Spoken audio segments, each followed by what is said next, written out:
Assalamualaikum warahmatullahi wabarakatuh. Halo guys, welcome back to my YouTube channel. Bagi teman-teman, di video kali ini saya bakal mereview satu buku, yang mana buku ini terkait tentang sejarah negara-negara yang ada di Asia Selatan.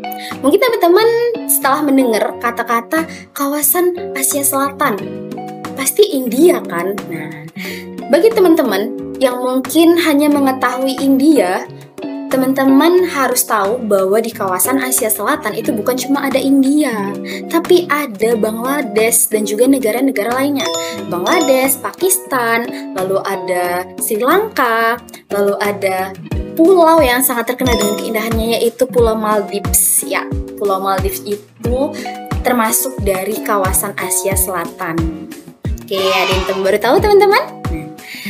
Jadi, video ini saya bakal mereview buku terkait dengan kawasan Asia Selatan tersebut, terkait dengan sejarahnya. Bukunya, tara, seperti ini. Wow. Ini buku karya Dr. Nurzengki Ibrahim ya teman-teman. Karya Dr. Nurzengki Ibrahim, yaitu dengan judul Sejarah Negara-Negara di Kawasan Asia Selatan. Ya, kawasan Asia Selatan.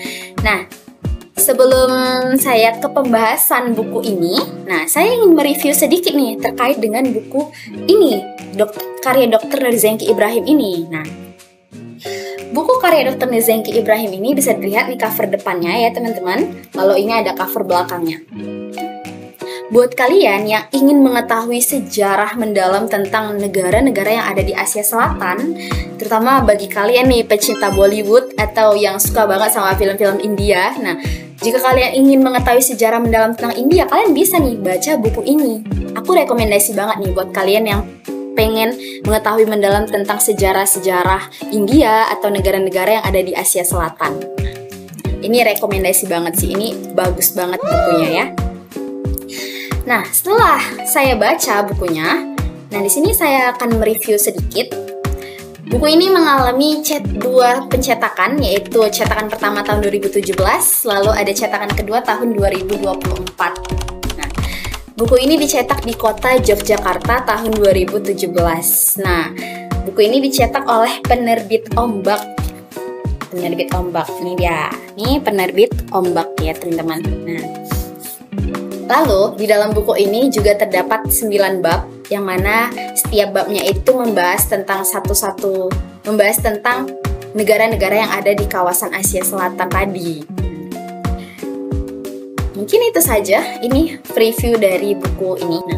Nah, sekarang kita bakal masuk ke pembahasan buku tersebut.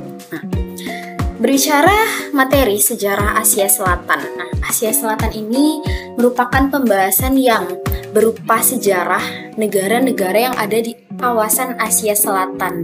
Nah, Asia Selatan itu sering dikaitkan dengan yang namanya India kuno. Kenapa? Ketika kita melihat peta negara Asia Selatan, peta kawasan Asia Selatan, itu kita bakal melihat bahwa kawasan India itu adalah kawasan yang paling besar di Asia Selatan. Nah, kemarin kita juga disuruh melukis peta kawasan Asia Selatan. Nah, ini ada petanya. Nah, ini ada petanya. Di sini kita bisa melihat sendiri ya teman-teman bahwa ini kawasan India. Nah, kawasan India ini itu paling besar di antara kawasan-kawasan lainnya. Ini ada Afghanistan, ada Pakistan, lalu ada Nepal, Bhutan, Bangladesh, dan juga ini Sri Lanka, lalu ini ada Maldives. Ini ada Maldives, lalu ini India. Nah, bisa kita lihat sendiri kan, kenapa Asia Selatan itu selalu dikaitkan dengan yang namanya India? Ya karena di kawasan ini semua, India itu adalah kawasan yang paling populer, terutama dalam film-filmnya. Nah, itu India itu sangat populer dengan film Bollywoodnya. Nah, bagi teman-teman yang pecinta Bollywood nih, pasti sudah tahu kan, kawasan Asia Selatan itu yang paling terkenal adalah India. Dah? Nah.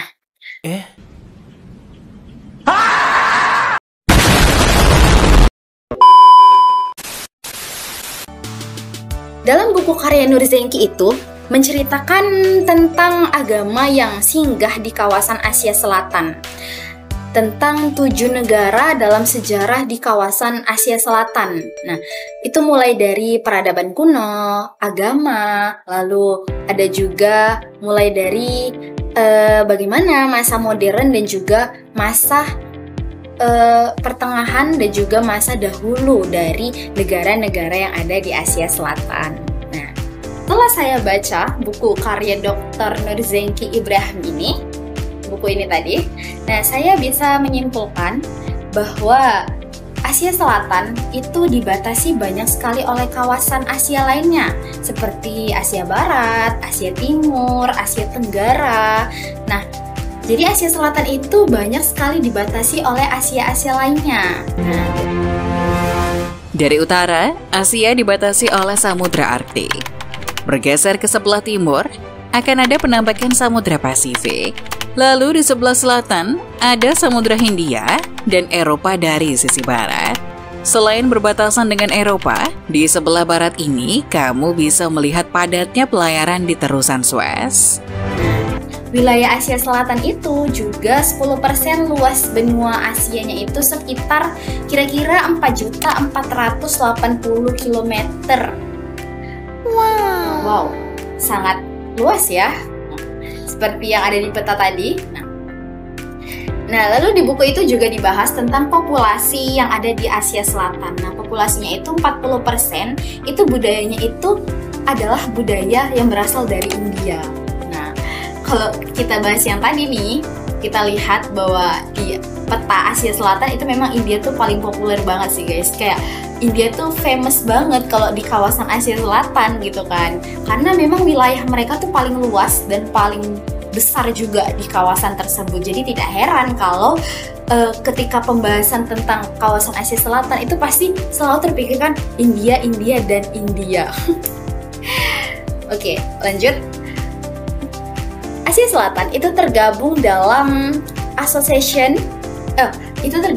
ASEAN Association for Regional Cooperation bersama Afghanistan. Nah, wilayah Asia Selatan itu di PBB mencakup wilayah di atas, ditambah Afghanistan dan juga Iran. Nah, kalian tahu Iran itu terkadang bisa masuk ke Asia Barat, tapi juga bisa masuk ke Asia Selatan.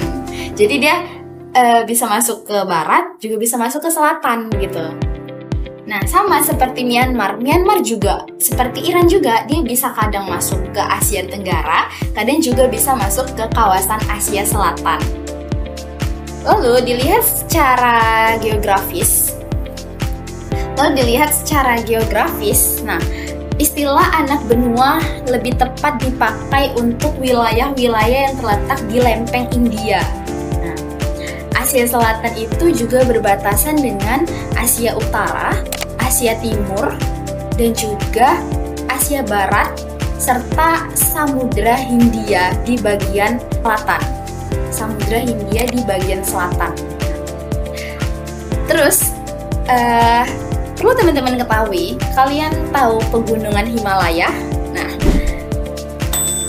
aku daki pegunungan Himalaya. Nah, kalian mau tahu pegunungan Himalaya itu merupakan batasan utara di timur Asia Selatan. Nah, baru tahu kan ternyata pegunungan Himalaya itu berbatasan loh dengan Asia Selatan. Nah, kalau kalian mau daki pegunungan Himalaya, silakan sih daki aja yang mau daki gitu kan.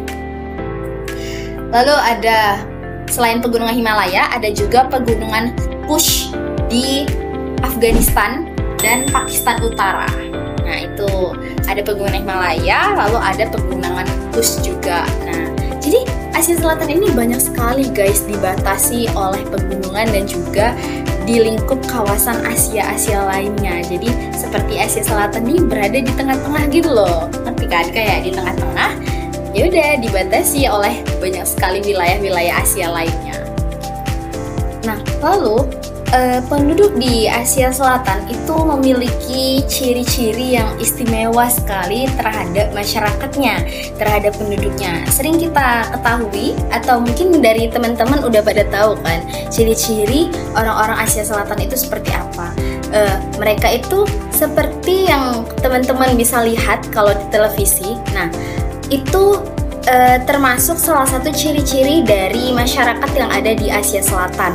Nah, biasanya mereka itu lebih dominan ke kulit yang gelap, lalu rambut yang keriting, tapi hidung yang mancung. Nah, biasa kita lihat tuh di film-film India, tapi ada kok di film India yang dia tuh putih, matanya sipit. Nah, itu berasal dari suku yang berbeda, teman-teman. Nah, jadi kalau teman-teman ingin tahu lebih lanjut, teman-teman bisa baca buku yang tadi karya Dr. Nur Zengki, itu bakal dibahas lebih mendalam lagi. Nah, di sini saya cuman mempersingkat saja dari pembahasan yang ada di buku tersebut. Nah, dari setiap daerah yang ada di Asia Selatan seperti Bangladesh, Pakistan, lalu India, Sri Lanka itu memiliki ciri-cirinya tersendiri, teman-teman. Kayak di Pakistan, nah mereka itu lebih ke dominan wajah yang seperti ke Arab-Arapan.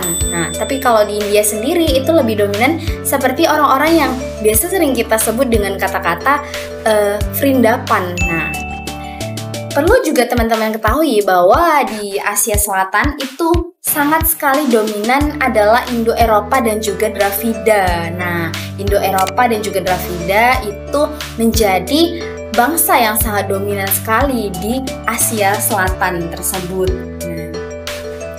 Jadi ketika kita menonton sebuah film seperti film Bollywood terutama, nah kita bakal bisa melihat perbedaan-perbedaan antara setiap orang India dengan orang India yang lain. Nah, mereka tuh mempunyai ciri yang berbeda misalnya. Nah, itu dikarenakan mereka itu berasal dari keturunan yang berbeda. Seperti keturunan yang tadi ada Indo-Eropa dan juga ada bangsa Dravida. Nah, makanya gak semua orang India itu bakal berkulit gelap, rambutnya keriting. Nah, tidak semua, tapi ada juga yang ganteng-ganteng. Seperti salah satunya contoh Shah Rukh Khan yang sekarang mungkin walaupun sudah tua tapi masih tetap memancarkan aura kegantengannya. Nah, jadi gimana ya teman-teman? Udah pada mengerti atau udah pada bisa belum mendapatkan wawasan tentang sejarah negara-negara Asia Selatan? Nah, tadi itu hanya penjelasan kecil saja ya yang saya jelaskan di video ini terkait tentang sejarah negara-negara di Asia Selatan. Jika teman-teman ingin tahu dan lebih mempelajarinya lebih dalam, nah teman-teman bisa langsung beli buku ini, check out langsung di toko Orange juga banyak. Nah, teman-teman bisa langsung baca sendiri, teman-teman bisa langsung mendapatkan wawasan baru terkait sejarah negara-negara yang ada di Asia Selatan. Bagi teman-teman yang mungkin punya pengertian atau pemahaman yang berbeda terkait sejarah negara-negara yang ada di Asia Selatan, teman-teman bisa langsung komen di video ini agar saya mungkin bisa saya lebih mengerti lagi. Nah, sebelumnya saya minta maaf sekali ketika dalam penyampaian materi saya melakukan banyak kesalahan atau banyak salah kata saya. Nah, saya mohon maaf yang sebesar-besarnya kepada teman-teman penonton dan juga ibu dosen. Nah, saya mohon maaf yang sebesar-besarnya karena di sini saya masih belajar, jadi wajar ketika melakukan sebuah kesalahan. Jadi kita sama-sama belajar karena manusia itu tidak luput dari namanya kesalahan. Baiklah, mungkin ini akhir dari video kita. Jangan lupa like, subscribe, dan komen. Dan semoga hari kalian menyenangkan. Terima kasih banyak udah nonton. Bye-bye. Wabillahi taufiq wal hidayah. Wassalamualaikum warahmatullahi wabarakatuh. Dadah.